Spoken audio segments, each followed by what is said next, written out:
أبو محمد المدني. بسم الله والحمد لله والصلاة والسلام على رسول الله وعلى آله وصحبه ومن والاه، اما بعد. السلام عليكم ورحمة الله وبركاته. برادران و خواهران موحدم، بارك الله فيكم و حياكم الله و بياكم. كل عام و انتم بخير. تقبل الله منا منكم صالح الاعمال.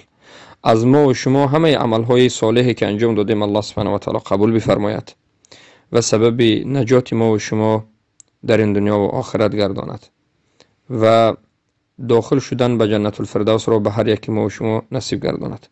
برادران و خواهران عزیزم، این ماه پر فیض و برکت، ماه رحمت و مغفرت سپری شد.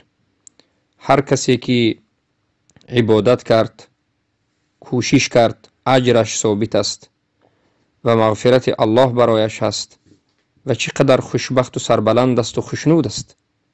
پس این عید برای شما هست و هر کسی که البته از این فضل و از این توفیق دور بود، توبه کند و به سوی الله بازگردد.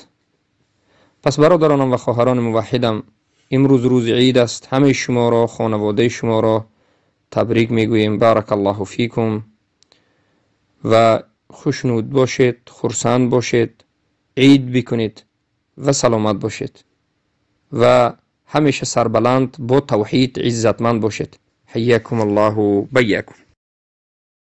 الله